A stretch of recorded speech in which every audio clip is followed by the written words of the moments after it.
வணக்கம். Rate news செய்திகள் வாசிப்பது இளையராஜா. விழுப்புரம் திமுக தெற்கு மாவட்ட மாணவர்கள் சார்பில் திருக்கோயிலூர் தொகுதியில் இளைஞரணி செயலாளரும் தமிழக துணை முதலமைச்சருமான உதயநிதி ஸ்டாலின் பிறந்தநாளை முன்னிட்டு உதயா கபடி கோப்பை போட்டிகள் நடைபெற்றது. திருக்கோயிலூர் சட்டமன்ற தொகுதிக்குட்பட்ட கண்டாஞ்சிபுரத்தில் 2 நாட்கள் இரவு பகலாக நடைபெற்ற போட்டியில் மொத்தம் 52 அணிகள் பங்கு பெற்றன.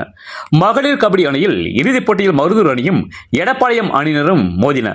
இதில் மருதூர் கபடி அணியினர் வெற்றி பெற்றனர். அதனைத் தொடர்ந்து ஆண்களுக்கான கபடி இறுதிப் போட்டியில் சித்தாமூர் அணியும் மேல்வாளை அணியும் மோதியதில் சித்தாமூர் அணியினர் முதலிடம் பெற்றனர். 3வது இடத்தை திருக்கோயிலூர் அணியினரும் 4வது இடத்தை சென்னாகுணம் அணியினரும் தட்டிச் சென்றனர். போட்டியில் வெற்றி பெற்றவர்களுக்கு விழுப்புரம் தெற்கு மாவட்ட கழக பொறுப்பாளர் பொன் கௌதம சிகாமணி வெற்றி கோப்பைகளையும் பரிசு தொகைகளையும் வழங்கி சிறப்பித்தார். இந்த நிகழ்ச்சியில் ஒன்றிய கழக செயலாளர்கள் தங்கம், ரவிச்சந்திரன், பிரபு, விழுப்புரம் தெற்கு மாவட்ட கழக மாணவரணி நிர்வாகிகள் அன்பழகன், இளவரசன், வினோத், அறிவழகன், சுசித்ரா உள்ளிட்ட பலர் கலந்து கொண்டனர். ரேட் நியூஸ் தமிழ் செய்திக்காக திருக்கோயிலூர் செய்தியாளர் முத்துக்குமரன். செய்திகளை உடனுக்குடன் தெரிந்து கொள்ள ரேட் நியூஸ் தமிழ் சேனலை சப்ஸ்கிரைப் செய்யவும்.